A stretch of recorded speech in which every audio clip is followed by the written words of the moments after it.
بھائی؟ زور سے بولیے. ڈر لگتا ہے موت سے کہ یہ انتقال کر گیا. کیا کر گیا؟ انتقال کر گیا. سنیں آگے کی بات. لمبی حدیث، اس کا میں مفہوم آپ کو بتا رہا ہوں، نچوڑ. جب اس کو دفن کر دیا جاتا ہے، کس کو بولیے؟ کس کو بولو گے؟ اتنی آسان زبان ہے. قرآن پڑھنے والا، قرآن پڑھانے والا کو دفن کر دیا گیا. کچھ دور جنازہ پڑھ کے دفن کر کے جب نکل جاتے ہیں لوگ، اللہ فرشتوں کو حکم دیتا ہے. کیا حکم دیتا ہے؟ اے فرشتوں جاؤ، اس کے قبر کی چاروں طرف کھڑے ہو جاؤ اور چکر لگاؤ، گردش کرو، یوں کہیے کہ طواف کرو. ایک فرشتہ جاتا ہے، ایک فرشتہ 70,000 فرشتے آتے ہیں اور جاتے ہیں، اور اس وقت تک آئے گا جائے گا جب تک کہ قیامت قائم نہیں ہو. یہ ہے قرآن پڑھنے والے کا رتبہ اور اس کا مرتبہ. ایک قرآن پڑھنے والا، ایک قرآن پڑھانے والا جس کی طبیعت اچھی ہوتی ہے، لباس اچھا ہوتا ہے، انداز اچھا ہوتا ہے.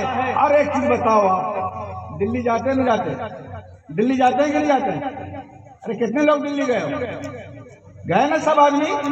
دلی گئے. دلی میں ایک چور مارکیٹ ہے نا مولانا؟ چور مارکیٹ دلی کا بہت مشہور ہے. دنیا کی ساری چیز آپ کو چور مارکیٹ میں اویلیبل ہے، اپلبدھ ہے. پینٹ لے لیجئے، جینس لے لیجئے، ٹی شرٹ لے لیجئے، جیکٹ لے لیجئے، جاڑے کا لے لیجئے، گرمی کا لے لیجئے، سارے کپڑے ملیں گے. لیکن اے دلی کے چور بازار میں جانے والا مسلمانوں، ذرا یہ بتاؤ، کسی نکڑ پر، کسی چوراہے پر، کسی دکان پر آپ نے کبھی دیکھا کسی مولوی کا کرتا پاجامہ سڑک پہ نیلام ہو رہا ہو؟ دیکھا؟ بولو، ہاتھ اٹھا کر بولیے. دیکھا؟ ایسے بولیے، سب بولیے. دیکھا؟ نہیں دیکھا. کیوں نہیں دیکھا؟ اس لیے اس مولوی کی نسبت قرآن سے ہے. جو قرآن پڑھے گا اللہ اس کے جسم کی حفاظت کرتا ہے، اس کے لباس کی حفاظت کرتا ہے. حضرت موسیٰ علیہ نبینا علیہ السلام دریا نیل پار کر گئے، فرعون غرق ہو گیا، ایک آدمی بچ گیا.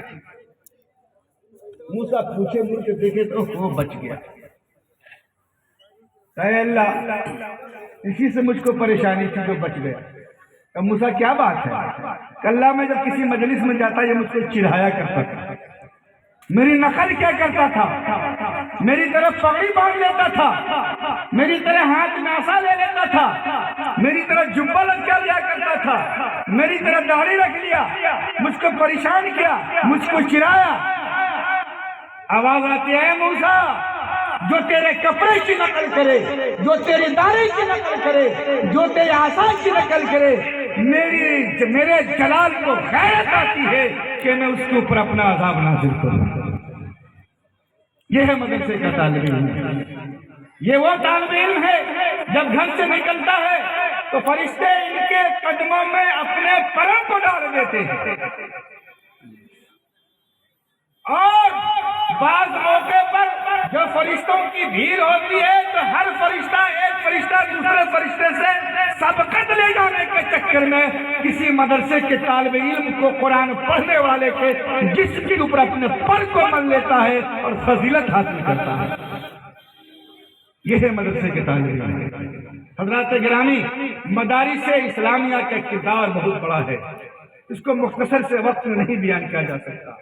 آج ہمارے پاس جو کچھ بھی سرمایہ ہے، آج اگر ہم ایمان کے ساتھ یا کہیں کہ اس ایمانیات کے ساتھ، اسلامیات کے ساتھ اگر زندہ ہے، یہ قرآن کی برکت ہے، مدرسے کا فیض ہے. اگر یہ ادارے نہ ہوتے، نہ جانے ہم کس شکل میں ہوتے. اگر ادارہ نہ ہوتا تو مولانا الیاس کاندھوی رحمت اللہ علیہ کہاں سے آتے؟ اگر ادارہ نہیں ہوتا شیخ زکریا کہاں سے آتے؟ فضائل اعمال کون لکھتا؟ تبلیغ کا بانی کون ہوتا؟ انہیں مدارس اسلامیہ سے تبلیغ کا بانی بھی نکلتا ہے اور اسلام کا محافظ بھی نکلتا ہے. ان مدرسوں کو بچانا ہماری سیاسی طور پر ذمہ داری ہے.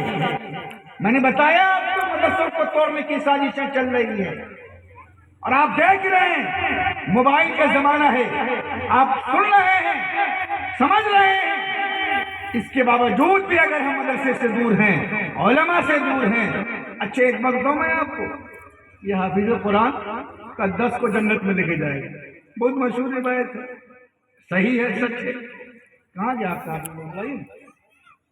اب مولوی کیسے کو لے کے جائے گا؟ مولوی قرآن کو لے کے جائے گا، مسئلہ ہے نا، حافظ قرآن کو 10 لے کے جائے گا، مولوی بتائیے آپ یا میں بتاؤں؟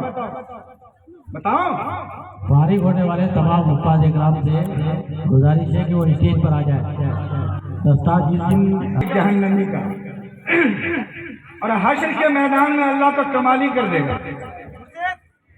علامہ شیخ سعدی نے کہا شنیدم کے در روز امید و بیم بدانا بنیکا ببخشت کریم اگر یک دہت صدائے کرم عزازیل گوید نصیب برم. کیا مطلب ہے اس کا؟ کیا مطلب یہ ہے اللہ تعالیٰ حشر کے میدان میں 2 لائن لگائے گا، ایک نیک لوگوں کا، ایک برے لوگوں کا. اور اللہ تعالیٰ جب معاف کرنے پر آئے گا، سننا ہے، اللہ جب معاف کرنے پر آئے گا تو نیک لوگوں کے صدقے میں برے لوگوں کو معاف کرے گا. کس کو معاف کرے گا بولیے؟ نیک لوگوں کے صدقے میں برکت سے برے لوگوں کو معاف کرے گا. جب یہ اعلان ہوگا کہ نیک لوگوں کے صدقے میں بروں کو معافی ہو رہی ہے تو شیطان بھی برے والے لین میں جا کے کھڑا ہو جائے گا. برے لوگوں والے لائن میں.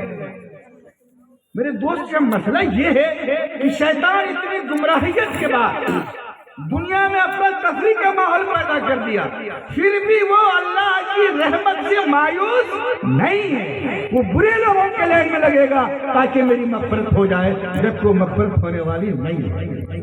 اللہ سے امید آج بھی شیطان لگا رکھا ہے. ہم تو اس کے بندے ہیں، اشرف المخلوقات ہیں، کلمہ پڑھنے والے ہیں، ہم مدرسہ والے ہیں، ہم قرآن والے ہیں، ہم مسجد والے ہیں، ہم منبر و محراب والے ہیں، ہم خاتم النبیین والے ہیں. اللہ تعالیٰ نے ہمارے لیے مغفرت کا موقع بموقع بہانہ تلاشا اور کہا اس کو بھی جنت میں ڈالو، اس کو بھی جنت میں ڈالو. اللہ حافظ قرآن لے جائے گا 10 کو.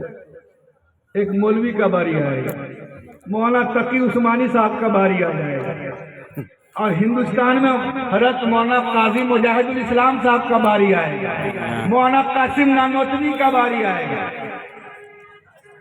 اللہ فرمائے گا قاسم جا جنت میں. کہاں جا؟ جنت میں. اب مولانا قاسم نانوتوی کہیں گے اللہ میں نہیں جاتا، یو پی والی زبان میں نہیں جاتا. کیوں نہیں جا رہا؟ میں کہا اللہ نے کیا کہوں، یہ جو دارالعلوم دیوبند ہے گا سمجھ رہے ہو؟ ہاں اللہ میں کیا بتاؤں، یہ جو دارالعلوم دیوبند ہے اس میں بہت سارے لوگوں نے اینٹ دیا، سیمنٹ دیا، گارے دیے، بالو دیا، کھڑکی دیا، زینہ بنایا، جنگلہ لگایا. میں اللہ میں دیکھ رہا ہوں جہنم والے قطار میں لائن میں لگے ہوئے ہیں. ذرا غور فرمائیں گے. اب مولانا قاسم نانوتوی کو جنت میں جانے کا حکم ہوگا اور وہاں وہ کہیں گے میں نہیں جاتا جی. کہ کیوں نہیں جا رہا بھائی بتا تو صحیح. کہ پھر وہ کہیں گے کہ اللہ جب کڑاکی کی ٹھنڈ تھی دارالعلوم دیوبند میں کوئی سر و سامانی بے سر و سامانی کے عالم میں چل رہا تھا، چلایا جا رہا تھا، ایک تیرے بندے نے کمبل دیا تھا، ایک نے لحاظ دیا تھا، ایک نے رضائی دی تھی. میں دیکھ رہا ہوں کہ اس لین میں کھڑا ہوا جہنم والے لین میں. اللہ فرمایا قاسم جا. جس نے دارالعلوم دیوبند کو دیکھا، محبت بڑی نگاہ سے دیکھا، جس نے اینٹ دیا، سیمنٹ دیا، گارے دیے، بالو دیا، جس نے جس اعتبار سے دیوبند کو دیوبند بنایا، جس نے وہاں نبی کی فکری بنائی، سلام کو کھینچ لے، نبی کی شفاعت تیرے ساتھ ہے، تو عملی رکھتا جائے گا. مجھے اپنے وحدانیت کی قسم، مجھے اپنے جلال کی قسم، سب کی مغفرت اور سب کے لیے جنت کا فرمان. یہ مولوی کا کردار. اب آئیں گے حضرت قاضی صاحب. اے قاضی جنت میں جا. اللہ میں تو نہیں جاؤں. کیوں نہیں جا رہا بھائی؟ کیوں نہیں جا رہا؟ اللہ میاں میں نے کتاب لکھی. میں نے کیا لکھا؟ بولا ذرا سا. میں نے کتاب لکھی، فقہ اسلامی لکھے، تجوید تدریج فکر فن فقہ کی بڑی بڑی معتبر مستند کتابیں لکھی. میں بے سر و سامانی کے عالم میں تھا. بہار کے لوگوں نے، ہندوستان کے لوگوں نے، افریقہ، امریکہ، لندن کے مسلمانوں نے کتاب لکھنے میں میری مدد کی، اور میں نے تیری کتاب کو، مسائل کو، نبی کے احادیث کو میں نے ترتیب دے کر ایک کتاب کی شکل دی. دور جدید کے اجتہادی مسائل کو میں نے استنباط کیا، کتابوں میں لکھا.